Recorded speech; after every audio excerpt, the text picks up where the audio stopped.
मोक्षमार्गस्य नेतारं भेत्तारं कर्मभूभृतां ज्ञातारं विश्वतत्त्वानां वन्दे तद्गुणलब्धये वन्दे तद्गुणलब्धये। आचार्य उमास्वामी विरचित तत्वार्थ सूत्र मोक्षशास्त्र आपण बघतोय। तर ह्याच्यामध्ये आपण ज्ञानप्राप्तीचे जे मार्ग आहेत किंवा ज्याद्वारे आपल्याला ज्ञानाची प्राप्ती होते तर ते आपण त्याचे सूत्र बघत होतो। तर मुख्यतेने उपाय कुठला सांगितला? पहिला, प्रमाण आणि नयाच्या द्वारे ज्ञानाची प्राप्ती होते। प्रमाण आणि नयाच्या द्वारे ज्ञानाची प्राप्ती होते हे काय आहे? तर हे मुख्यतेने सांगितलेलं आहे। म्हणजे संक्षेप रुची, म्हणजे एवढ्या थोडक्यात जर समजत असेल तर एवढ्यावरून लक्षात येतं की बाबा प्रमाणाने ज्ञानाची प्राप्ती होते आणि नयाच्या द्वारे पण ज्ञानाची प्राप्ती होते। मग आपण काल बघितलं प्रमाण म्हणजे काय? तर ज्याद्वारे अखंड वस्तू जाणली जाते, आणि नय म्हणजे काय? त्या अखंड वस्तूमधला एखादा अंश किंवा एखादा गुण जाणला जातो तर त्याला म्हटलेलं आहे नय। आणि अखंड वस्तू म्हणजे पूर्ण, आता समजा साडी म्हणजे अखंड साडी झाली, म्हणजे एक पूर्ण साडी असं म्हटलं की त्याच्यामध्ये काय झालं? तर त्या साडीबद्दलचं सगळं जे जे काही आलं तर ते प्रमाणाच्या द्वारे जाणलं जाणार।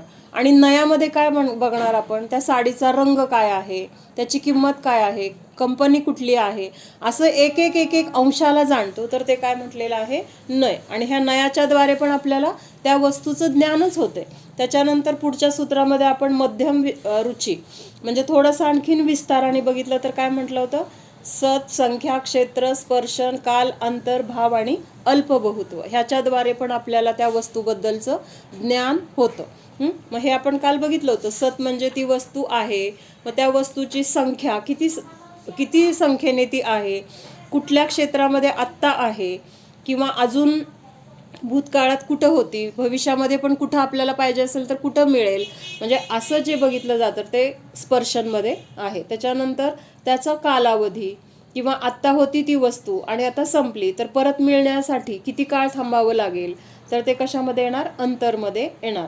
त्या वस्तूचे गुणधर्म तर ते भावमध्ये येणार। आणि त्याच्याबद्दलची तुलना, ही वस्तू कमी आहे, जास्त आहे, असं जे जे काही जाणण्यासाठी आपण तिथं बघतो तर ते काय झालं? अल्पबहुत्व झालं। त्याच्यानंतर 9वं सूत्र आपण बघितलं होतं की हे सूत्र आहे तर हे विस्तार रुची आहे। मी मध्यम रुचीचं म्हटलं होतं, पण हे अगदी विस्ताराने जर बघायचं असेल तर आणखीन वेगवेगळ्या पद्धतीने कसं त्या वस्तूला आपण जाणू शकतो तर ते ह्या 8 नंबरच्या सूत्राने आपल्याला लक्षात येते। मग हे कारण आपण साडीचंच घेऊया। तर प्रमाण आणि नयाच्या द्वारे आपल्याला ह्या साडीबद्दलचं ज्ञान करायचंय। तर प्रमाण आणि नयाच्या द्वारे कसं ज्ञान होणार? त्या साडीचं जे जे काही सगळं आहे अखंड त्याचं ज्ञान, तर ते त्याला म्हटलेलं आहे प्रमाण ज्ञान, किंवा प्रमाण तिथं अखंड त्या साडीला जाणतं म्हणून तिथं ते प्रमाण म्हटलंय। आणि त्या साडीतला एक एक गुणधर्म, त्याची क्वालिटी, त्याची किंमत असं एका एका अंशाला जाणतं तर ते नय असं म्हटलेलं आहे। त्याच्यानंतर पुढच्या सूत्रामध्ये निर्देश स्वामित्वमध्ये आणखीन विस्ताराने त्या साडीबद्दलची काय होणार आहे? आपल्याला माहिती मिळणार आहे। म्हणजे आपण आता ते साडीचं उदाहरण का घेतोय? म्हणजे आपल्याला प्रयोजन नाहीये, आपण आपल्याला ह्याद्वारे आपण कसं जाणतोय किंवा आपल्याला ह्याद्वारे जाणायचं माहीत आहे, फक्त ते कसं जाणतोय हे स्वरूप आपण इथं ह्याद्वारे बघतोय। मग निर्देश म्हणजे आपण काय? त्या साडीकडे आपण निर्देश केला, ही साडी, तर तिथं काय झालं? निर्देश। मग ही साडी कोणाची आहे हे झालं त्याचं स्वामित्व। मग आता स्वामित्वमध्ये पण खूप प्रकार येतील। आपण ती कुठल्या कंपनीची आहे म्हणलं तर त्या कंपनी त्याचं स्वामी झालं का? तर त्या कंपनीतून ती साडी काय झालेली आहे? तयार झालेली आहे। त्याच्यानंतर ज्या दुकानदाराकडे ती साडी आली तर त्याच्याकडे आहे तोपर्यंत तो त्याचा कोण झाला? स्वामी झाला। आणि त्या दुकानदाराकडून आपण विकत घेतली, आता त्याचं स्वामी कोण झालं? आपण झालो। आपण ती साडी कुणाला तरी भेट दिली, आता त्याचं स्वामी कोण झालं? ज्याच्याकडे ती आता साडी आहे। म्हणजे असं वेगवेगळ्या प्रकाराने, म्हणजे अपेक्षा आपल्या लक्षात आली पाहिजे। स्वामित्व हे काय आहे? मग तिथं वेगळा वेगळा स्वामी असू शकतो, पण स्वामित्व म्हणजे काय तर हे ह्याद्वारे आपल्याला कळतं। त्याच्यानंतर साधन म्हणजे काय?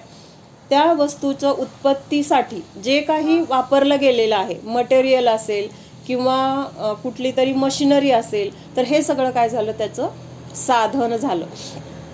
मग आता साडीचं उदाहरण बघतोय ना आपण। मग साडी कुठली आहे? कॉटन आहे। म्हणजे कापूस हे काय झालं, त्याचं उत्पत्तीचं साधन झालं. त्याद्वारे ती साडी बनवलेली आहे. त्याच्यानंतर अधिकरण. अधिकरण म्हणजे ती वस्तू कशाच्या आधाराने आहे. म्हणजे ती वस्तू आता कुठं आहे, कुठल्या क्षेत्रामध्ये आहे, तर ते त्याचा काय झालं, त्या वस्तूचा आधार झाला. मग जेव्हा ती कंपनीमध्ये आहे, तयार झालेली आहे, तर तिथं कंपनीच्या जिथं ठेवली तो त्याचा आधार. त्याच्यानंतर दुकानात आहे, रॅकमध्ये आहे, रॅक त्याचा आधार. त्याच्यानंतर आपण पिशवीत घेऊन आलो, पिशवी त्याचा आधार. म्हणजे असं हे काय झालं, त्याचं ज्या आधाराने ती वस्तू आहे तर त्याला त्याचं अधिकरण असं म्हटलेलं आहे. त्याच्यानंतर त्या वस्तूची कालमर्यादा. कालमर्यादा किती आहे, तर ती साडी बनल्यापासून जोपर्यंत त्याचा वापर होतो किंवा ती साडी नष्ट होत नाही, फाटून तुटून जीर्ण शीर्ण होत नाही, तोपर्यंत काय म्हटलेलं आहे, त्याची कालमर्यादा असं म्हटलेलं आहे. विधानमध्ये काय येणार, की अजून किती प्रकारचे रंग आहेत त्या साडीमध्ये, किंवा अजून वेगळी काही डिझाईन आहे का, ह्याच्यापेक्षा त्याच क्वालिटीमध्ये आणखीन काही वेगळं आहे का, असं जे काही आपण बघतो तर ते विधानमध्ये येणार. त्याच्यानंतर पुढचं सूत्र आपण ह्याच उदाहरणाने बघूया.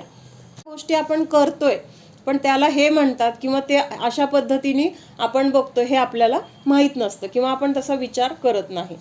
आता सत, संख्या, क्षेत्र, स्पर्शन, काल, अंतर, भाव, अल्पबहुत्व. आणखीन विस्ताराने ह्याचं काय सांगितलेलं आहे, ज्ञान होण्यासाठी हे प्रकार सांगितलेत. मग सत म्हणजे काय, त्या साडीचं अस्तित्व आहे. साडी आहे म्हणजे काय, त्याचं अस्तित्व आहे, त्याला झालं सत. मग किती आहेत साड्या, एकाच प्रकारच्या साड्या, मग तिथं त्या जास्त असतील किंवा त्या दुकानदाराकडे 2-3 पीस राहिलेत, एकच पीस राहिलाय, म्हणजे असं जे जे काही असेल संख्याच्या रूपाने तर ते संख्यामध्ये येणार. त्याच्यानंतर क्षेत्र. क्षेत्रामध्ये काय येणार, आता पहिल्या क्षेत्रामध्ये आणि स्पर्शनमध्ये फरक आहे, काय येणार, पहिल्या क्षेत्रामध्ये काय येणार, दुकानात ते साडी आहे म्हणून ते त्याचं क्षेत्र झालं. हा, पण कालाच्या अपेक्षेने सांगा, क्षेत्रामध्ये कुठला काळ बघतो आपण, वर्तमान. म्हणजे फक्त वर्तमान, आत्ता साडी कुठं आहे ती. मग भले ती कंपनीत असेल, दुकानात असेल किंवा आपण विकत घेतलेली असेल, म्हणजे आपल्या हातात असेल, मग जिथं आहे आत्ता वर्तमानामध्ये तर ते काय झालं, त्याचं क्षेत्र म्हटलं जातं. त्याच्यानंतर स्पर्शनमध्ये काय येणार आहे, काल ती साडी कुठं होती, उद्या ती साडी कुठं असणार आहे.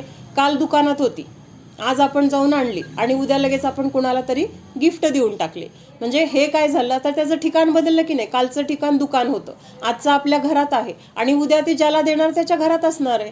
म्हणजे असं हे स्पर्शनमध्ये काय येणार आहे, भूत आणि भविष्य ह्या दोन्ही काळांना तिथं पकडलं जाणार आहे. त्याच्यानंतर कालावधीमध्ये तेच येणार की बाबा किती काळ ते टिकणार आहे. किंवा आता अंतर इथं वेगळं विशेष दिले. अंतरमध्ये काय येणार की आज आपल्याला त्या साड्या ज्या काही आपल्याला गिफ्ट करायच्या होत्या तर ते संख्येने आपल्याला समजा 10 पाहिजे होत्या आणि त्याच्याकडे होत्या 5च. मग सेम तशीच साडी, तीच साडी आपल्याला त्याच रंगाची, त्याच क्वालिटीची, सगळं तेच पाहिजे, तेच मटेरियल. मग त्या दुकानदाराला आपण काय म्हणतो, आम्हाला 10 पाहिजेत, परत कधी मिळणार, पुढच्या 5 आम्हाला कधी मिळणार. मग तो काय म्हणतो, अजून 8 दिवसांनी या, तोपर्यंत माल माझ्याकडे येणार आहे. म्हणजे ही परत ती वस्तू मिळण्यासाठी जो काही कालावधीमध्ये आपल्याला थांबावं लागलं तर त्या कालावधीला अंतर असं म्हटलेलं आहे. मग भाव म्हणजे त्याचं गुणधर्म, कशी आहे, मऊ आहे किंवा कॉटन आहे किंवा ती अंगाला कशी छान वाटते, त्याचं डिझाईन छान आहे, रंग छान आहे, हे त्या वस्तूबद्दलचे गुणधर्म. म्हणजेच ते काय झालं, त्याचा भाव. म्हणजे इथं पैसे नाहीत घ्यायचे बरं का, त्या वस्तूची किंमत किती, त्या साडीची किंमत किती असं नाही. भाव, जेव्हा जेव्हा आपण भाव शब्द इथं शास्त्रामध्ये येतो तेव्हा त्यावेळेस त्याचा अर्थ स्वभाव किंवा त्याचे गुणधर्म ह्याच अपेक्षेने घ्यायचा आहे. त्याच्यानंतर अल्पबहुत्वमध्ये मग तशाच प्रकारची साडी त्याच्यामध्ये कमी जास्तपणामध्ये कसं घेणार आपण, तर एका दुकानात त्या 4 होत्या आणि दुसरीकडे आपल्याला 10 पाहिजेत म्हणून दुसरीकडे बघायला गेलो तर तिथं आपल्याला 10पेक्षा जास्त पण तिथं होत्या. मग ह्यांच्याकडं कमी होत्या, त्यांच्याकडं जास्त होत्या. म्हणजे अशा पद्धतीने तिथं एक बघण्यासाठी हे उदाहरण घेतले. ह्याच्यातून आपल्याला म्हणजे त्या साडीचं प्रयोजन नाही आहे, पण हे शब्द जे आहेत ते समजून घेण्यासाठी आपण हे उदाहरण बघितलं. त्याच्यानंतर आपण ज्ञानाचे प्रकार बघत होतो. सम्यक ज्ञानाचे प्रकार 5 आहेत, मती, श्रुत, अवधी, मन, पर्याय आणि केवल. त्याच्यामध्ये ही 5 ज्ञानं कशी सांगितलेली आहेत, सम्यक ज्ञान सांगितले. सम्यक ज्ञान म्हणजे ह्या ज्ञानाच्या द्वारे वस्तूचं स्वरूप जसं आहे तसं आपल्याला ज्ञान होतं, म्हणून त्याला सम्यक असं म्हटलेलं आहे. मग त्याच्यानंतर हे ज्ञान काय सांगितलेले आहेत, तीच ज्ञान प्रमाण आहेत. प्रमाण आहेत म्हणजे खरी आहेत किंवा त्याच्याद्वारे आपल्याला जे जसं आहे ते कळणार आहे, त्यामुळे त्यांनाच प्रमाण असं म्हटलेलं आहे. त्याच्यामधले पहिले 2 ज्ञान कसे आहेत, परोक्ष म्हटलेलं आहे. परोक्ष कशासाठी म्हटलेलं आहे, तर हे मती आणि श्रुतज्ञान होत असताना तिथं इंद्रिय आणि मन यांचं काय आहे तर अवलंबन आहे. म्हणजे इंद्रिय आणि मन जर नसेल तर मती आणि श्रुतज्ञान होणार नाही. म्हणजे एका अपेक्षेने बरं का, आत्म्याला जाणत असताना तिथं इंद्रियांचं अवलंबन लागणार नाहीये, पण आता आपल्याला परोक्ष बघतोय ना आपण, त्या अपेक्षेने जर मतिश्रुत ज्ञान आपल्याला होतंय तर तिथं नियमाने काय आहे तर इंद्रिय आणि मनाचं अवलंबन आहे. त्याच्यानंतर हे ज्ञान होत असताना आपण त्याची शास्त्रीय व्याख्या पण बघितली. मग ह्याच्यामध्ये काय सांगितलं होतं, ही कुठली व्याख्या आहे, कोण सांगतंय, मती ज्ञानावरण आणि वीर्यांतराय कर्माचा क्षयोपशम असताना इंद्रिय आणि मनाच्या द्वारे जे ज्ञान होतं, कसं ज्ञान होतं तर सामान्य ज्ञान किंवा स्थूल ज्ञान किंवा वरवर, म्हणजे त्याच्यामधलं आपल्याला विशेष नाही कळणार आहे, एक सामान्य ज्ञान होतं, तर त्याला काय म्हटलेलं आहे, मती ज्ञान असं म्हटलेलं आहे. आता श्रुतज्ञानाची व्याख्या काय आहे सांगा, कोण सांगते, सांगू का? हां मी सांगू का? हो सांगा सांगा. श्रुतज्ञान आणि वीरेंद्रिय यांचा क्षयोपशम असताना मन आणि इंद्रियाच्या द्वारे जे विशेष ज्ञान होतं त्याला श्रुतज्ञान असं. मती ज्ञान म्हणायचं नाही, श्रुतज्ञान म्हटलं ना तुम्ही, श्रुतज्ञान नाही म्हणायचं, श्रुतज्ञानावरण कर्म. श्रुतज्ञान वेगळं आहे आणि श्रुतज्ञानावरण कर्म वेगळं आहे. त्यामुळे तिथं श्रुतज्ञान होत असताना श्रुतज्ञानावरण कर्म आणि वीर्यांतराय कर्म ह्या दोघांचा तिथं काय आहे, क्षयोपशम असताना इंद्रिय आणि मनाच्या द्वारे मतिज्ञानाने जाणलेल्या सामान्य वस्तूला जे विशेष रूपाने जाणते, तर त्याला काय म्हटलेलं आहे, श्रुतज्ञान असं म्हटलेलं आहे. हे झालं म्हणजे समजा पुस्तक आहे, हे आपल्याला मतिज्ञानाने समजलं की पुस्तक आहे, आणि श्रुतज्ञानाने काय जाणलं, त्याच्यामध्ये विशेष, मग ते पुस्तक कुणाचं आहे, कुणी लिहिलेलं आहे, किती पानाचं आहे, कुठल्या विषयाचं आहे, हे सगळं विशेष ज्ञान आपल्याला श्रुतज्ञानाच्या द्वारे होतं. त्याच्यानंतर पुढचं आपण मतिज्ञानाची नावं बघितली होती. नाही, प्रत्यक्ष बाकीचे जे 3 ज्ञान आहेत, मती श्रुत सोडून अवधी, मनपर्य आणि केवल, ही 3 ज्ञान ही कशी आहेत, प्रत्यक्ष आहेत. ह्यांना प्रत्यक्ष का म्हटलेलं आहे, कारण ही ज्ञान होत असताना तिथं इंद्रिय आणि मनाचं अवलंबन नाही, तर आत्म्याच्या द्वारे डायरेक्ट आपल्याला ज्ञान होतं, आणि त्यामुळं त्याला काय म्हटलेलं आहे, प्रत्यक्ष ज्ञान असं म्हटलेलं आहे. त्याच्यानंतर मती, स्मृती, संज्ञा, चिंता, अभिनिबोध हे सगळे काय आहेत, मती ज्ञानाचेच दुसरे नावं आहेत. मग इथंपर्यंत आपण काल आलो होतो. मग आता मती कशाला म्हटलेलं आहे, मन आणि इंद्रिय यांच्याद्वारे वर्तमानातील पदार्थाला अवग्रह, इहा, आवाय आणि धारणा याच्याद्वारे साक्षात जाणलं जातं, तर ते मती म्हटलंय त्याला. त्याच्यानंतर स्मृती कशाला म्हटले, अगोदर जाणलेली वस्तू आहे, काल जाणली किंवा काही वर्षापूर्वी जाणली, कदाचित मागच्या भावामध्ये जाणली आहे, मग हे सगळं आपल्याला आत्ता आठवतंय, वर्तमानात आठवतंय, ह्याला काय म्हटलेलं आहे, स्मृती. हे सुद्धा कशाचं, मतिज्ञानाचाच एक प्रकार आहे. त्याच्यानंतर संज्ञा. संज्ञामध्ये काय सांगितलंय, पूर्वी आपण जे काही, बोल सांगा तू, किंवा प्रत्यभिज्ञानाची, तर त्या व्याख्येमध्ये एक महत्वाचा शब्द आहे. कुठला शब्द आहे, जसा भास किंवा तुलना होणे जाणणे की वस्तू जाणणे, जोड रूप ज्ञान.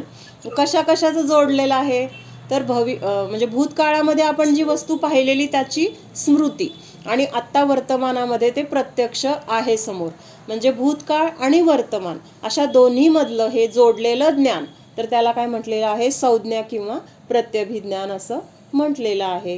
आता चिंता कशाला म्हटलंय, चिंतवन ज्ञान, अर्थात किसी चिन्ह को देखकर यहाँ उस चिन्ह वाला अवश्य होना चाहिए, इस प्रकार का विचार चिंता है. म्हणजे आता आपल्याला ते मध्ये उदाहरण आपण बघितलं होतं, पाणी, भरपूर पाणी आहे आणि फक्त आपल्याला त्या पाण्यामध्ये सोंड दिसतीये. मग सोंड दिसली, अख्खा हत्ती नाहीये दिसला, पण त्या सोंडेवरून आपण निर्णय काय केला की इथं हत्ती आहे. म्हणजे त्या चिन्हावरून आपल्याला त्या वस्तूचं पूर्ण ज्ञान झालं किंवा त्या अखंड वस्तूचं आपल्याला तिथं आहे ह्याचं तिथं आपल्याला जाणीव झाली. तर त्याला चिंता. चिंता म्हणजे आपण काळजी करतो ती चिंता इथं घ्यायचं नाही. तर चिंतन करून म्हणजे आपण तिथं हे केलं ना, अनुमान केलं ना, ज्या अर्थी इथं सोंड आहे त्या अर्थी इथं पाण्यामध्ये हत्ती असणारच, असं आपण काय केलं, मनामध्ये त्याची हे केलं, म्हणजे जुळवणी केली आणि तिथं त्याचं ज्ञान आपल्याला किंवा निर्णय आपल्याला झाला. त्याला चिंता असं म्हटलंय. अभिनिबोध, स्वार्थ अनुमान, अनुमान उसके दूसरे नाम है. सन्मुख चिन्हादि देखकर उस चिन्ह वाले पदार्थ का निर्णय करना सो अभिनिबोध है. मग हे पण आता ते चिंतासारखंच आहे, पण आता त्याच्यामध्ये काहीतरी किरकोळ फरक असणार आहे. ते पण चिन्हावरूनच तिथं आपल्याला त्याचं बोध होणार आहे. किंवा आता नुसतं आपल्याला अशी कुणीतरी डोळ्यांनी बघितलं, नुसतं आपली म्हणजे ओळखीची व्यक्ती आहे किंवा आपल्या घरातली व्यक्ती आहे, त्या डोळ्यातल्या भावावरून आपल्याला त्या व्यक्तीला काय म्हणायचं लक्षात येतं की नाही. म्हणजे असं सूक्ष्म काही न बोलता सुद्धा आपल्याला त्याचा काय म्हणायचंय हा भाव लक्षात आला. तर म्हणजे साधारण असं आहे, त्याला अभिनिबोध असं म्हटलेलं आहे. स्वसंवेदन, सुखादी अंतरंग विषयों का ज्ञान.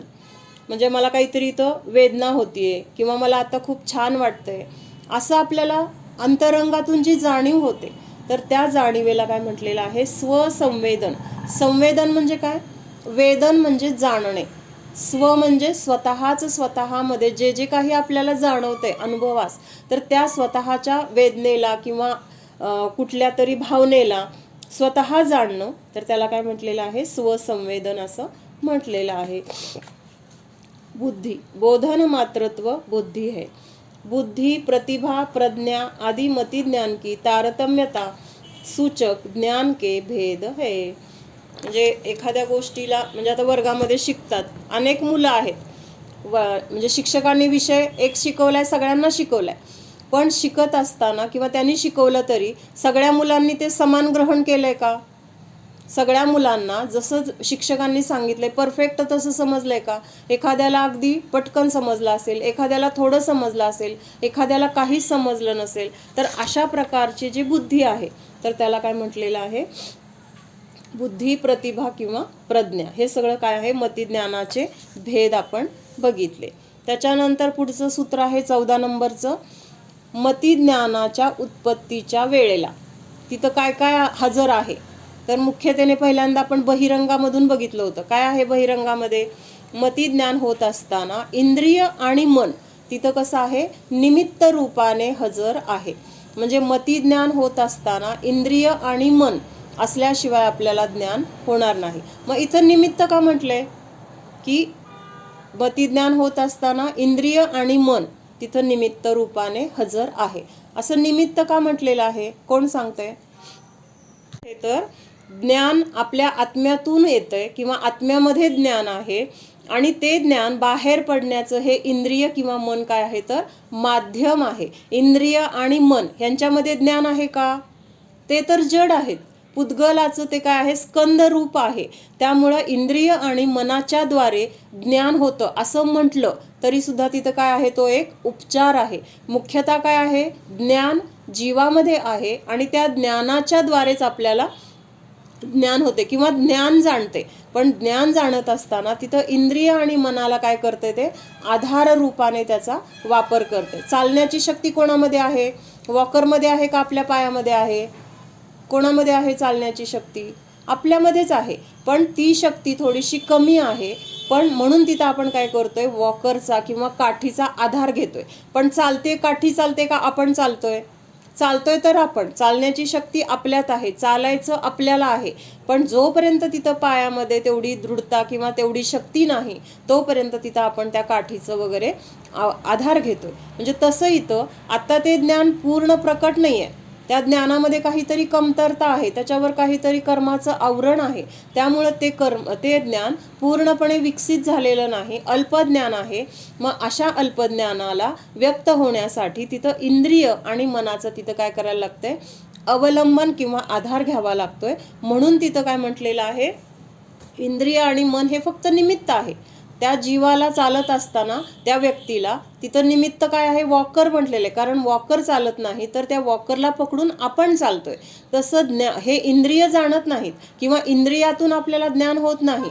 तर ज्ञान आपल्यामध्ये आहे, ते ज्ञान ह्या इंद्रियाच्या मार्फत काय काय आहे ते जाणते. म्हणजे जाणण्यासाठी ह्या इंद्रियांचा आपण आधार घेतोय. जसं डोळे बघतात का चष्मा बघतो?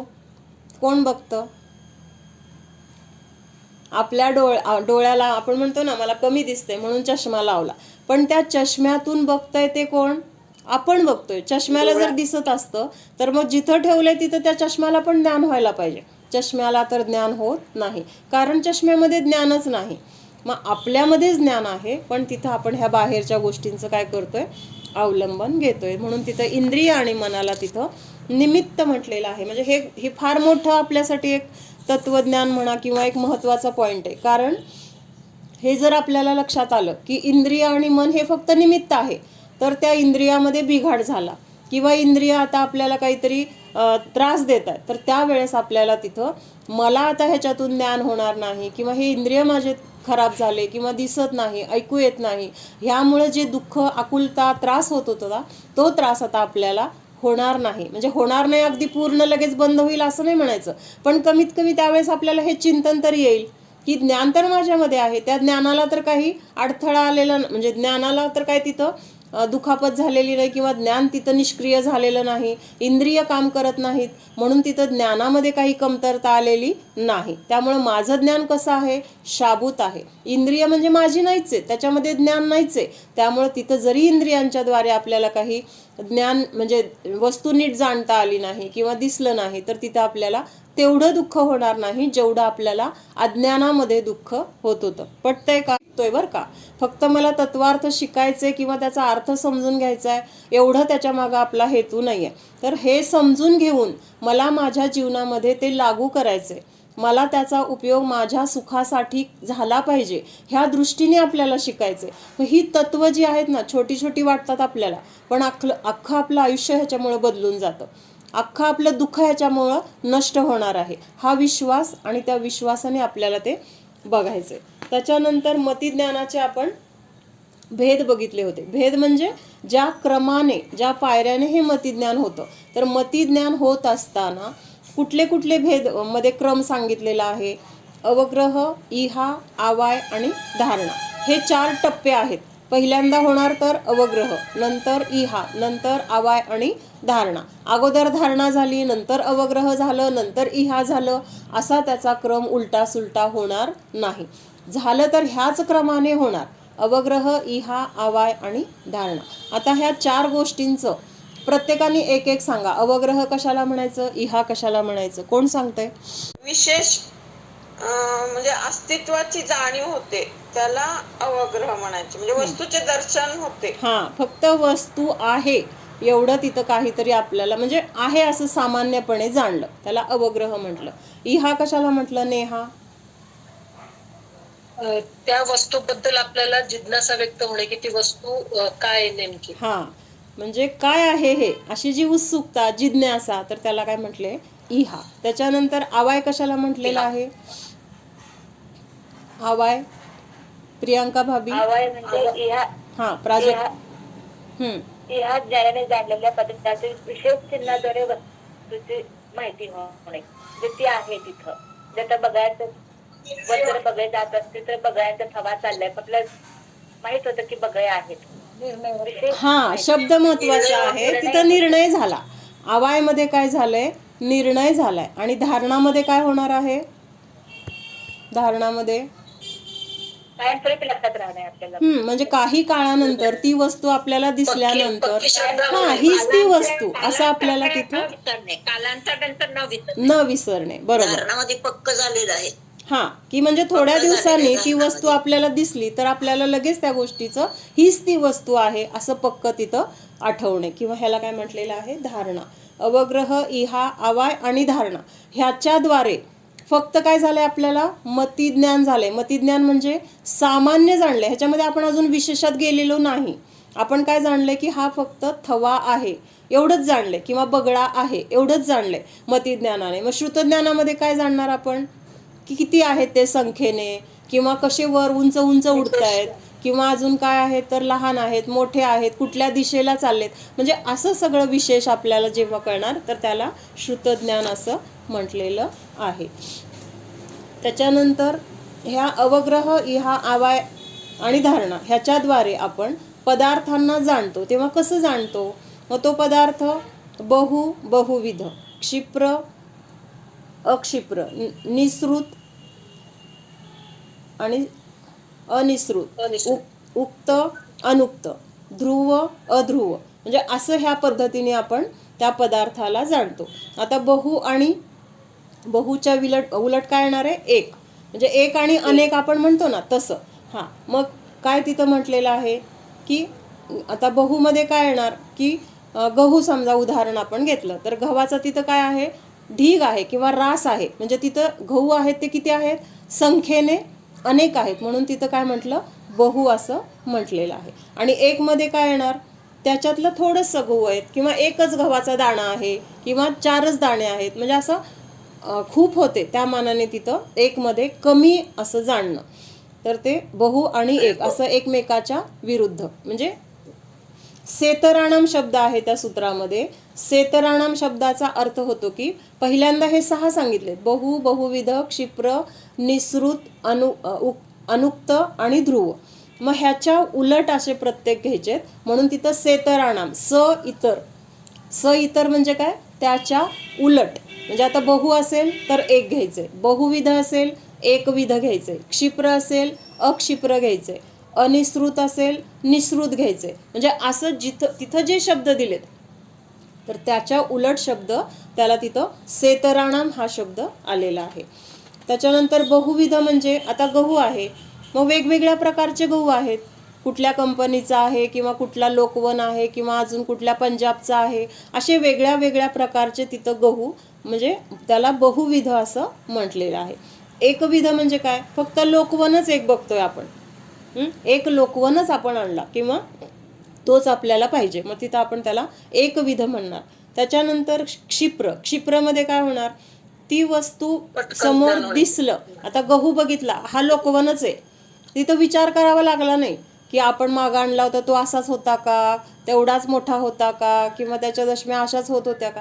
ते बघितलं आणि लगेच लक्षात आलं की हा लोकवन आहे. अक्षिप्रमध्ये काय होणार? कुणीतरी आपल्याला सांगायला लागणार, अरे मागच्या वेळेस आपण घेतला तोच आहे हा गहू, तरी पण आपल्याला लवकर आठवणार नाही. मग घरी नेऊन आपण त्याच्या दशम्या केल्यानंतर मग सेम, अरे हा तो तसाच आहे, सेम दशमी झाली तशीच, काही फरक नाही. म्हणजे असं उशिरा ज्ञान होणं त्याला अक्षिप्र असं म्हटलेलं आहे. अनिसृत म्हणजे एक भाग के ज्ञान से सर्व, एका अंशातून पूर्ण वस्तूचे ज्ञान होणे. हा, म्हणजे ह्याच्यासाठी उदाहरण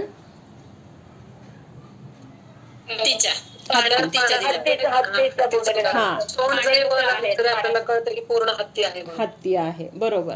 आणि अक्षिप्रमध्ये काय होणार? पदार्थ पूर्ण होऊन आल्यानंतर त्या पदार्थाची आपल्याला ज्ञान होणार की तो हा पदार्थ आहे म्हणून. हा, किंवा म्हणजे नुसतं सोंड आहे तर त्याच्यावरून कळलंच नाही, जेव्हा तो हत्ती पूर्ण बाहेर आला तेव्हा अरे हा हत्ती आहे असं तिथं आपल्याला पूर्ण हत्तीला पाहिल्यावर ज्ञान झालं. त्याच्यानंतर अनिसृत मध्ये काय येणार? एक भाग के ज्ञान से सर्व भाग का, हे झालं का आता आपलं? हा, अनुक्त. आता हा, अनुक्त मध्ये काय येणार? जिस वस्तू का वर्णन नहीं किया उसे जानना, जिसका वर्णन नहीं सुना है फिर भी उस पदार्थ का ज्ञान गोचर होना. म्हणजे कुणी आपल्याला सांगितलं नाहीये की घरामध्ये ही वस्तू आणली आहे, किंवा त्याचं वर्णन केलं नाही, किंवा ती वस्तू आपल्याला समोर दिसली नाही, तरी सुद्धा आपल्याला त्या वस्तूचं ज्ञान झालं. घरात पाय ठेवला आणि लक्षात आलं की घरामध्ये तूप कडवायला ठेवलंय, आपल्याला ते तूप दिसलं नाही, किंवा कुणी आपल्याला सांगितलं नाहीये कडवतोय तूप म्हणून, पण आपल्याला ते न सांगता न बघता सुद्धा कळलं, तर त्याला काय म्हटलं? अनुक्त. आता उक्तमध्ये काय होणार?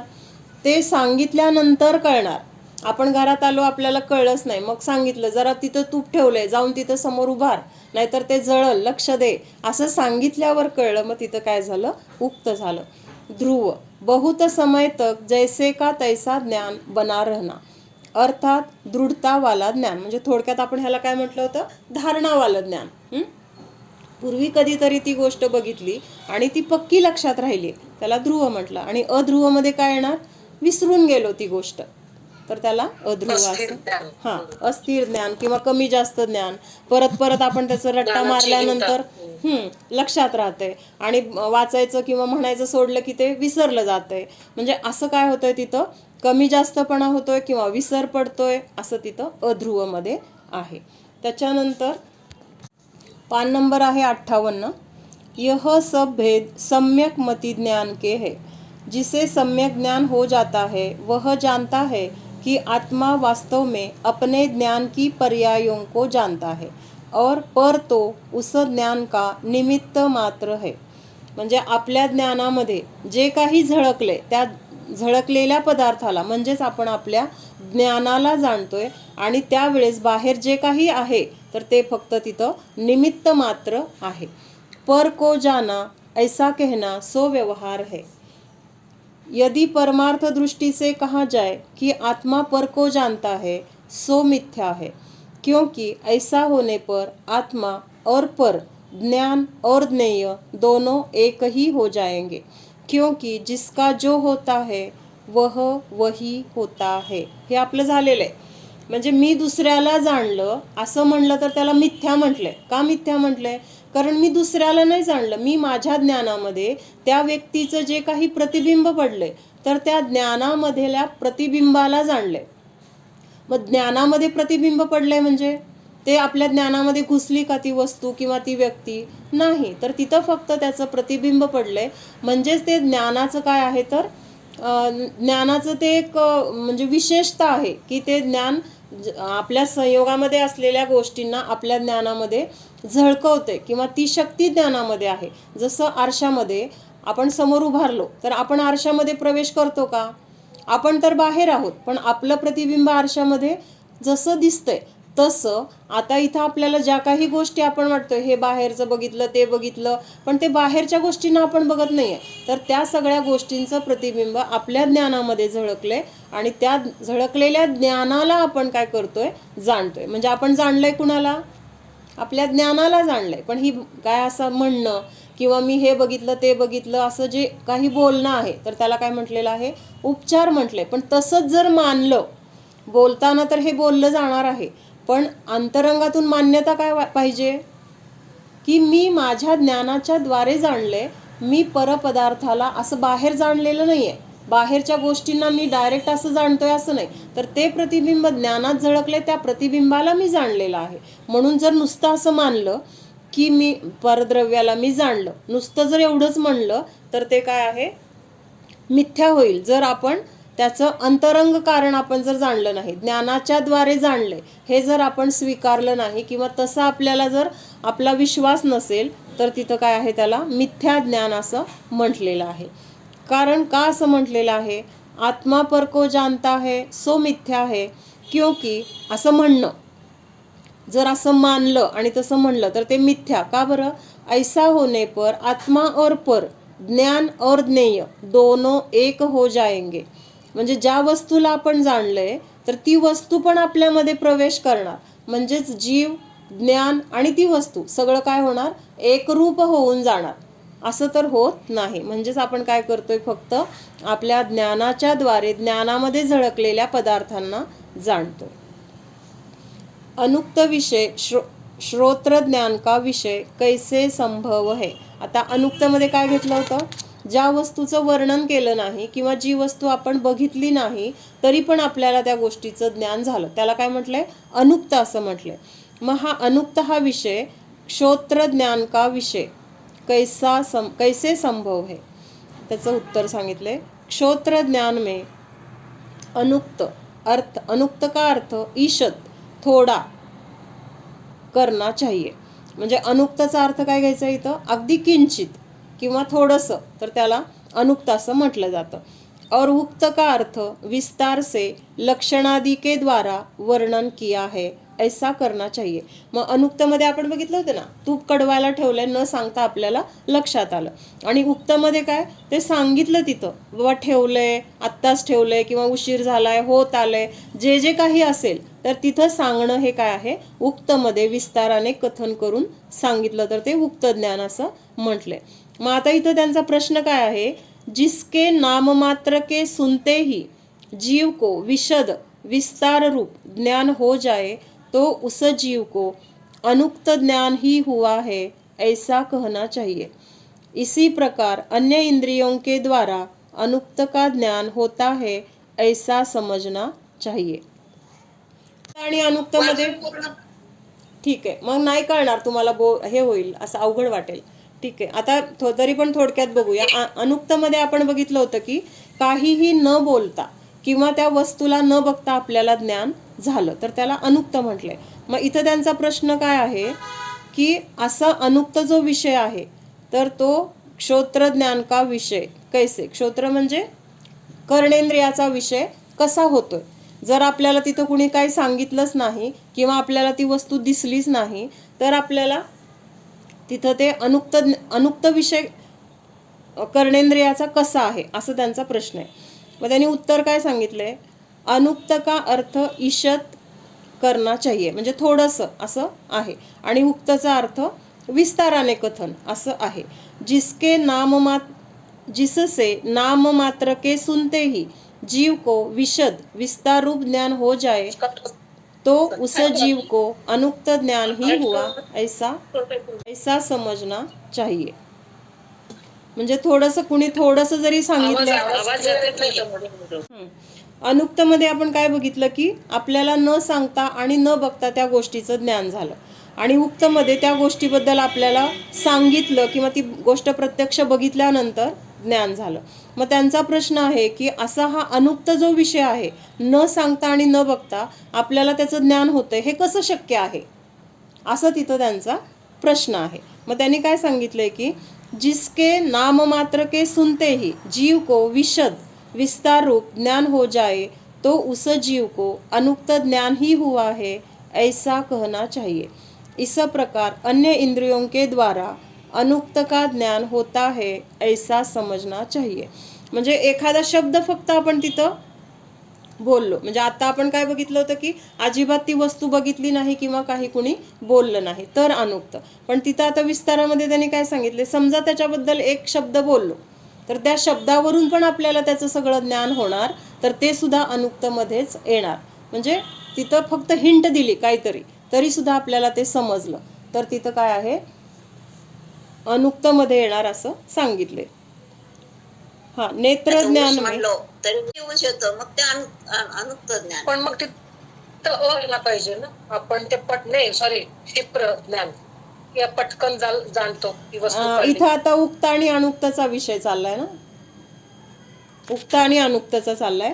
क्षिप्रमध्ये काय आहे, पटकन ज्ञान झालं ते क्षिप्र लागू पडेल ना. पण आता आपण पॉइंट हा बघतोय त्यामुळे तिथं फक्त ऊस म्हटलं मग त्या ऊसाबद्दलचं सगळं ज्ञान झालं आपल्याला. ऊस कसा पिकतो, कुठं पिकतो किंवा त्याला काय लागतं किंवा त्याच्यापासून काय काय बनलं जातं हे सगळं ज्ञान एक शब्दातून झालं आपल्याला तर तिथं त्याला पण अनुक्तमध्ये घेतलं जाईल असं त्यांचं इथं म्हणणं आहे. हे फार खोलात तरी पण वाचते मी. नेत्र ज्ञान में उक्त विषय कैसे संभव है. आता उक्त म्हणजे काय, विस्ताराने त्याचं कथन करणे किंवा बघणे असं. किसी वस्तु को विस्तार पूर्वक सुन लिया हो और फिर वह देखने में आए तो उस समय का नेत्र ज्ञान उक्त ज्ञान कहलाता है. प्रत्यक्षात अमेरिका बघितली नाहीये, आपण गेलो नाही अमेरिकेला, पण त्या अमेरिकेचं सगळं वर्णन, कुठं कुठलं शहर आहे, कुठं काय मिळतं किंवा काय बघायला आहे, हे सगळं आपल्याला इथं बसून माहिती झाले. आणि मग आता अमेरिकेमध्ये गेल्यानंतर आता तिथं सगळं आपल्याला जे माहित होतं ते तिथं ऑटोमॅटिक सगळं जे जे काय आहे ते बघितल्यानंतर आपण जे ऐकलेलं आहे तर त्यानुसार त्या गोष्टीचं तिथं दिसतंय ना समोर, मग त्या ज्ञानाला काय म्हटलेलं आहे? उक्त ज्ञान. म्हणजे आता तिथं कोणी आपल्याला सांगत नाहीये की बाबा हेच ते शहर, हेच ते इथं ठिकाण की जिथं हे बघायचं आहे किंवा इथं हे महत्त्वाचं आहे, चांगलं आहे, असं काहीही नाही आत्ता कोणी सांगितलं. पण अगोदर आपण ते ऐकलेलं आहे, त्याचा विस्तार आपल्याला कोणीतरी सांगितलेला आहे आणि आता फक्त समोर ती गोष्ट दिसताच आपल्याला अगोदर जे काही ऐकलेलं आहे त्यामुळे हे ज्ञान झालं, म्हणून त्याला काय म्हटलेलं आहे? लगेच ज्ञान झालंय. तिथं आता कोणी आपल्याला तिथं त्याच्याबद्दलची माहिती नाहीये सांगत, कोणी गाईड नाहीये किंवा कोणी नाहीये, पण आपल्याला ते ऐकलेलं होतं. पण ते ऐकलेलं कसं होतं? विस्ताराने ऐकलं होतं आणि त्यामुळे लगेच जरी ज्ञान झालं तरी त्या ज्ञानाला काय म्हटलेलं आहे? उक्त म्हटलेलं आहे. उक्त म्हणजे विस्तारपूर्वक किंवा अगदी सूक्ष्म सूक्ष्म त्यातल्या गोष्टी सांगून त्याच्याबद्दलचं ज्ञान आपल्याला होणं. हाँ, इस प्रकार क्षोत्र इंद्रिय के अतिरिक्त दूसरी इंद्रियों के द्वारा भी उक्त का ज्ञान होता है. अनुक्त का ज्ञान 5 इंद्रियों के द्वारा कैसे होता है? आता अनुक्त आपलं पक्क व्हायला पाहिजे. सहज ज्ञान होतं न ऐकता आणि न बघता, तर ते अनुक्त. मग आता इथं काय सांगितलंय की 5ही इंद्रियांच्या द्वारे हे अनुक्त ज्ञान कसं होतं? म्हणजे आता आपण मगाचं तुपाचं जे उदाहरण होतं तर ते बघितलं नाही किंवा ऐकलं नाही, पण तिथं वास आला होता ना, आपल्या नाकाला आला होता, त्याच्यावरून आपण तिथं अंदाज केला होता. मग त्यांनी आता इथं विचारलं की 5ही इंद्रियांच्या द्वारे हे अनुक्त ज्ञान कसं होतं? तर त्याचं उत्तर काय आहे? क्षोत्र इंद्रिय के अतिरिक्त 4 इंद्रियों के द्वारा होने वाला ज्ञान सदा अनुक्त होता है. और क्षोत्र इंद्रिय के द्वारा अनुक्त का ज्ञान कैसे होता है, सो इसका स्पष्टीकरण पहिले उत्तर में किया गया है. म्हणजे कर्णेंद्रियाला सोडून बाकीचे जे 4 इंद्रिय आहेत तर त्या 4 इंद्रियांच्या द्वारे जे ज्ञान होतं तर त्याला अनुक्त ज्ञान म्हटलेलं आहे. सदा अनुक्त होता आहे. अनुक्त म्हणजे कारण तिथं आता कर्णेंद्रियाचा विषय राहिलेला नाही, कारण कर्णेंद्रिय सोडून सांगितले. कर्णेंद्रिय म्हणजे आपल्याला त्याची काहीतरी माहिती ऐकली म्हणून आपल्याला तिथं काय झालं? ज्ञान झालं. तर ते काय म्हणजे माहिती न ऐकता सुद्धा, म्हणजे इथं आता कर्णेंद्रियाचा विषय सोडून बाकीचे 4 इंद्रियांच्या द्वारे जे ज्ञान होणार आहे, म्हणजे डोळ्यांनी पाहिलं किंवा स्पर्शाने अनुभवलं किंवा अजून चव घेतली किंवा नाकाच्या द्वारे वास, असे हे जे 4 इंद्रिय आहेत तर त्याच्याद्वारे होणारं ज्ञान हे अनुक्त आहे असं म्हटलेलं आहे. का अनुक्त म्हटलंय? तर कर्णेंद्रियाच्या द्वारे त्याची आपल्याला अगोदर माहिती झालेली आहे आणि मग ह्या 4 इंद्रियांच्या द्वारे फक्त ज्ञान झाल्यानंतर त्या इंद्रियांना ते अनुक्त म्हटलेलं आहे. लक्षात येते का? अवघड वाटतंय? म्हणजे कर्णेंद्रियाचा विषय सोडलाय आणि बाकीचे 4 इंद्रियांचा विषय घेतला इथं. मग ह्या 4 इंद्रियांना तिथं जोड कर्णेंद्रियाची आहे. कर्णेंद्रियाच्या द्वारे अगोदर ऐकलेलं आहे, त्याचा विस्तार, त्याचं कथन, त्याची माहिती आपल्याला समजली आहे आणि ती माहिती समजलेली असल्यामुळं ह्या बाकीच्या 4 इंद्रियांना आता लगेच काय जे ज्ञान होतंय तर त्या ज्ञानाला काय म्हटलेलं आहे? अनुक्त. पण कर्णेंद्रिय आता इथं त्याला जोडलेलं आपल्याला झाले त्याच्याद्वारे ज्ञान किंवा ऐकलेलं आहे कर्णेंद्रियाद्वारे, पण तिथं कर्णेंद्रियाचा विषय वेगळा आहे म्हणून सोडलं. तर डोळ्यांनी बघितल्यानंतर आपल्याला लक्षात आलं ही वस्तू ती आहे, पण कशामुळे कळलेलं आहे? अगोदर ती कर्णेंद्रियाच्या द्वारे त्याची माहिती आपल्याला झाली होती. ठीक आहे, थोडंसं हे अवघड आहे, पटकन लक्षात येणार नाही, लक्षात आलं तरी लक्षात राहणार नाही, हे पण सांगते. अनिश्रुत और अनुक्त पदार्थों के साथ क्षोत्र इत्यादि इंद्रियों का संयोग होता है. संयोग होता हो यह हमें दिखाई नहीं देता. अनिश्रुत और अनुक्त पदार्थों के साथ क्षोत्र इत्यादि इंद्रियों का संयोग होता हो यह हमें दिखाई नहीं देता, इसलिए हम उस संयोग को स्वीकार नहीं कर सकते. यह भी ठीक नहीं है. जैसे यदि कोई जन्म से ही जमीन के भीतर रखा गया पुरुष किसी प्रकार बाहर निकले तो उसे घटपट ही समस्त पदार्थों का आभास है, परंतु उसे जो यह घट है, यह पट है इत्यादि विशेष ज्ञान होता है वह उसे पर के उपदेश से ही होता है. वह स्वयं वैसा ज्ञान नहीं कर सकता. इस प्रकार सूक्ष्म अवयवों के साथ जो इंद्रियों का भिड़ना होता है और उससे अवग्रहादि ज्ञान होता है, वह विशेष ज्ञान भी वीतराग के उपदेश से ही जाना जाता है। अपने भीतर ऐसी शक्ति नहीं है कि उसे स्वयं जान सके, इसलिए केवल ज्ञानी के उपदेश से जब अनिश्रुत और अनुक्त पदार्थों के अवग्रह इत्यादि सिद्ध है, तब उनका अभाव कभी नहीं कहा जा सकता। काय कळलं? मनुष्य आहे की तो जन्मल्यापासून कुठेतरी तळघरात आहे, म्हणजे त्याला कायम तिथंच ठेवले मोठा होईपर्यंत, तिथंच काय त्याला खाणं पिणं दिले तेवढं, आणि नंतर काही काळानंतर त्याला बाहेर काढल्यानंतर घरामध्ये जे जे वस्तू दिसत आहेत, आता वस्तू तर त्याला दिसत आहेत, घट म्हणजे काय एखादा घागर म्हणा किंवा डेरा, आणि पट म्हणजे काय वस्त्र वगैरे, म्हणजे थोडक्यात काय ज्या वस्तू घरामध्ये त्याला दिसत आहेत. आता वस्तू समोर दिसल्या तरी त्याला त्याचं ज्ञान आहे का? तो मोठा झालेला आहे किंवा त्याला समोर त्या वस्तू दिसत आहेत, ज्ञान त्याच्याजवळ आहे, पण ह्या वस्तूला हे म्हणतात किंवा ह्याचा उपयोग हा आहे किंवा ही कशासाठी उपयोगी आहे हे त्याला ज्ञान नाही आहे. डोळ्यांनी ते पाहिले पण त्याला तिथं ज्ञान होत नाही. का नाही होत?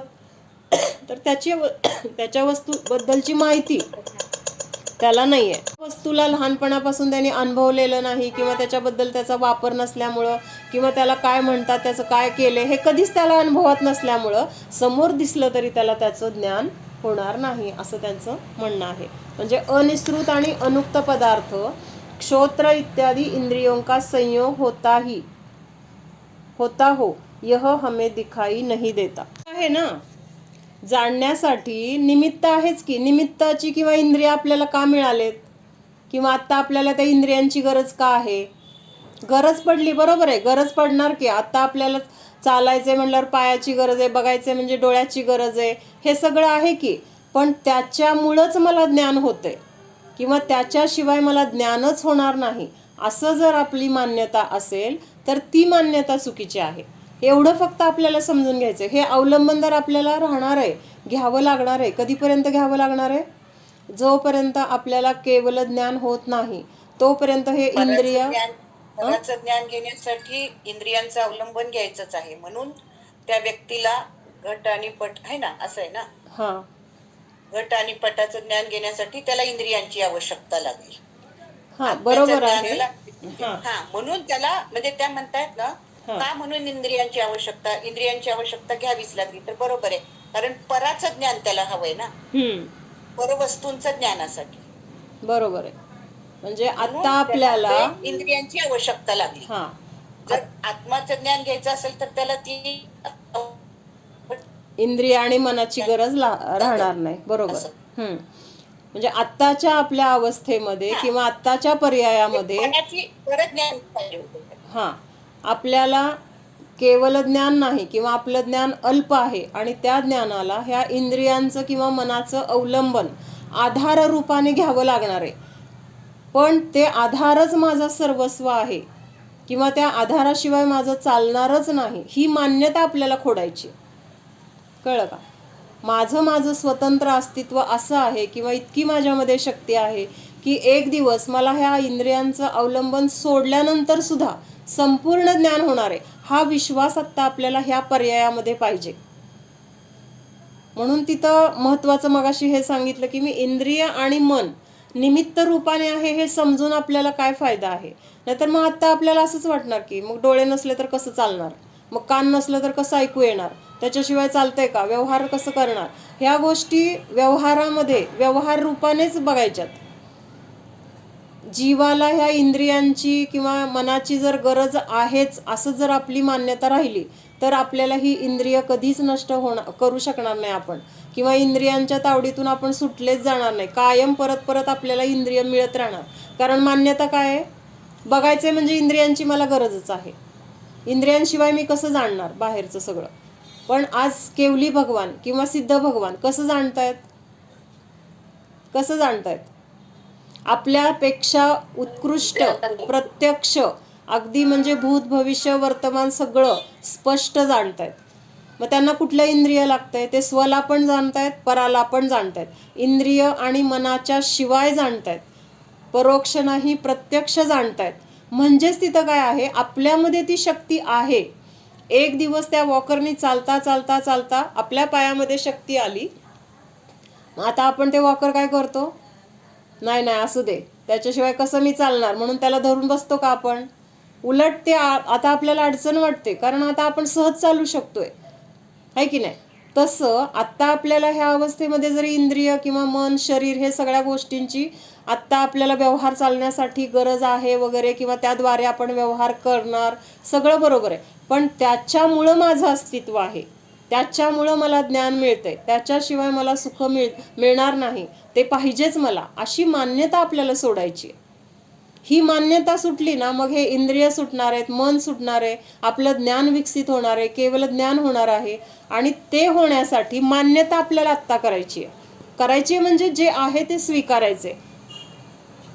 जर आपल्याला असं इंद्रियांच्या शिवाय ज्ञान झालं नसतं, तर मग अरिहंत सिद्धपद कधीच प्राप्त होणार नाही कुणालाच. बाहेर त्याला कुणीतरी सांगावं लागेल, शिकवावं लागेल, पण त्याला जे ज्ञान झालं ते कुठून झालं, त्याच्या ज्ञानातून झालं. पण बाहेर हे सगळं कोणीतरी सांगणारं निमित्त भेटलं, ते वस्तू तिला दाखवली किंवा काय त्याच्याबद्दलची माहिती दिली, हे सगळं त्याच्यासाठी निमित्त रूपाने असणार आहे. आता केवली भगवंतांना भूतकाळामधलं किंवा भविष्य काळामधलं, भूतकाळामधलं पण एक वेळ जाऊ दे घडून गेलेलं आहे, पण भविष्यात ज्या गोष्टी अजून घडलेल्याच नाहीत त्या गोष्टी पण त्यांना दिसत आहेत. मग कसं दिसतंय, म्हणजे ते ज्ञानामध्ये तेवढी शक्ती आहे किंवा ती ज्ञानाची विशेषता आहे की जे अजून घडलंच नाही त्या गोष्टी सुद्धा कसं जाणतायत ते स्पष्ट, म्हणजे आत्ता ते समोर आपण बघतोय असं ते भविष्य काळातल्या पण सगळ्या पर्याय, सगळ्या जीवांच्या, सगळ्या द्रव्याच्या जाणतायत.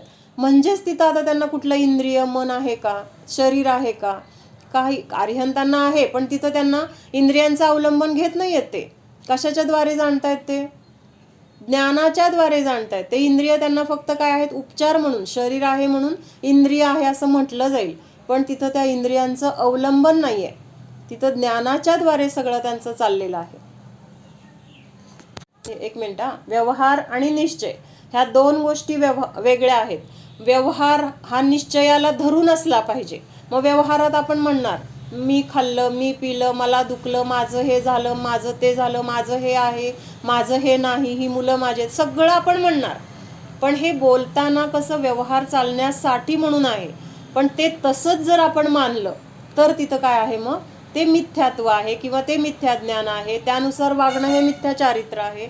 पण हे बाहेर असं बोलत असताना अंतरंगातून यापासून मी पूर्ण वेगळा आहे, मी ह्याचा माझा काही संबंध नाही, काही काळापुरतं हे संयोगामध्ये आलेलं आहे, त्याला निश्चय म्हटलंय. हे निश्चय अंतरंगातून माहीत असताना जरी बाहेर हे माझं म्हटलं तरी तिथं ते माझेपणामध्ये तिथं मोह नसणार आहे, तिथं रागद्वेष नसणार आहेत, त्याच्याबद्दल तिथं काय आहे हे कधीतरी सुटणार आहेत, अशी आपली तिथं पूर्ण एक विचारधारा असणार आहे. आणि त्यामुळे तिथं राग द्वेष वगैरे हे कसे असणार आहेत, म्हणजे अनंतानुबंधी तरी तिथं नसणार आहेत. म्हणून व्यवहार आणि निश्चयाचा सुमेळ पाहिजे. नुसता व्यवहारच जर आपण करत गेलो, नाही व्यवहाराशिवाय कसं चालतंय असं म्हणून निश्चयाला जर सोडलं तर आपला संसार कधीच संपणार नाही. म्हणून व्यवहारात कहो परमानुमत, म्हणा हे माझं घर आहे, हे माझं शरीर आहे, पण म्हणत असताना हे माझं आहे असं अंतरंगातून मानू नका, असं आम्हा सांगायच्या. कहो परमानुमत म्हणजे अंतरंगातली भावना भेदविज्ञानाची पाहिजे. मग ते भेदविज्ञानाची भावना असताना बाहेरून सगळं क्रिया करताना दिसेल किंवा तिथे थोडंसं काहीतरी सुखी दुःखी झालेला दिसेल, पण हे सगळं काय आहे, तिथं व्यवहार सुद्धा तो खरा व्यवहार म्हटलेला आहे, कारण अंतरंगात निश्चय आहे. म्हणून सावधान, जाणा हा मी शुद्ध जीव आहे, जाणणारा आहे, मात्र जाणत आहे. जाणणे सोडून मी अन्य काहीही करणारा नाहीच. मी म्हणजे शरीर नाही, शरीर, इंद्रिय, मन जाणत नाही, यांच्यामध्ये ज्ञान गुण नाही, सुख गुण नाही, हे तर जीवाचे गुण आहेत, शरीराचे नाहीत. माझे सुख माझ्यामध्येच आहे. परद्रव्यामधून सुख, आनंद, ज्ञान येत नाही, येऊ शकतच नाही. निर्णय करा. शरीर नीट असेल तर मी सुखी, इंद्रिय चांगली असतील तर मी सुखी. ही मान्यता मिथ्या आहे. माझ्यामध्ये अनंत ज्ञान आहे, अनंत सुख आहे. या अनंत ज्ञानासाठी, अनंत सुखासाठी इंद्रिय, मन, परद्रव्य यांची गरज बिलकुल नाहीच. मी माझ्या सुखासाठी, आनंदासाठी, ज्ञानासाठी स्वाधीन आहे, स्वतंत्र आहे, परनिरपेक्ष आहे. मला परद्रव्याच्या, परकणाची देखील यत्किंचित गरज नाही. स्वतःच्या परिपूर्ण स्वरूपाला जाणा आहे. माझे अस्तित्व आहे. जाणणारा मी जीवच आहे. ज्ञान आनंद स्वरूपोऽहम्. सत